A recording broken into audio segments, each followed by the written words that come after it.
Let's love what we do.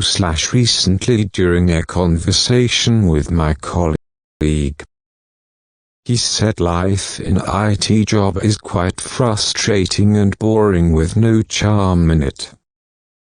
There is nothing new left except few lines of code, design and documentation, and last but not the least the year-end appraisal, which is plummeting. Every year. I reciprocated, saying, "Dude, you are looking at the glass as half empty. Just think about your poor father who did one particular thing in his entire life without any change and complain. His life is dedicated to a mediocre job with no glimpses of excitement in it. But still he acted on it and brought you up till today. Well, then I thought, why we're getting wearisome in a particular job which we choose to do within a very short span of time. The reasons are numerous but seem invalid without any logic behind it. Like the grass is greener on other side and an illusion of water in scorching desert. We also feel the same way when we look at others. I will give a concrete example of this. Two friends of mine, one having MBA from very reputed channel, landed up in a bank job with a lowering rank. Another one is a mechanical engineer with a prestigious automobile giant. The guy in bank just spent 2 years and started complaining about it and said, "Life is hell. Here, I have to work 105 HRS/week with no time to die even." Others said, "Oh God. Life is just about nut bolts and tires." Just after 3 years in job, they asserted how exciting my life is in an IT company. So what does it mean? Both the boys did what they wanted to do. They achieved the goal, but they are not satisfied with it. They are not happy with their jobs anymore and trying to do something which they are not sure of. Is this inadaptability, inflexibility of their nature? I would rather say it's their disliking of the job they are doing. If they loved their job, they would have enjoyed it to plenty. I will illustrate with another example what I am trying to convey here. My friends who are in MNCs are also looking for change just after spending few months in their respective companies.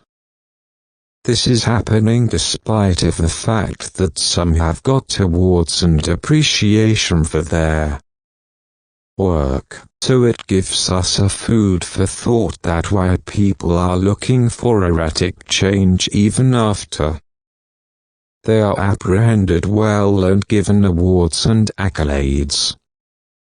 To find out the answer to this question, let's follow the induction method approach. First reason for consideration would be our nature. If we take example of Mr.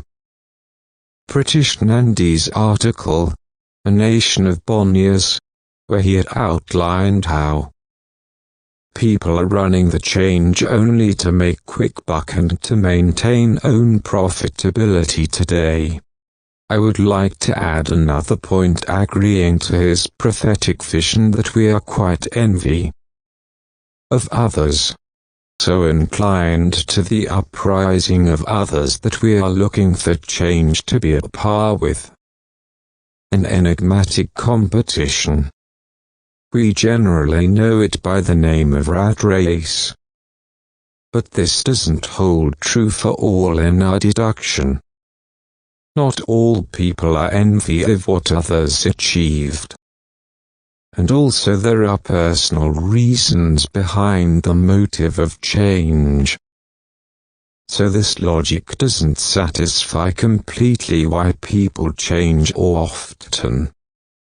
The second reason could be our covet of upholding the high social values with the rapid change. Nowadays we are so smart that we always want to be multitasking and multifaceted in almost every field.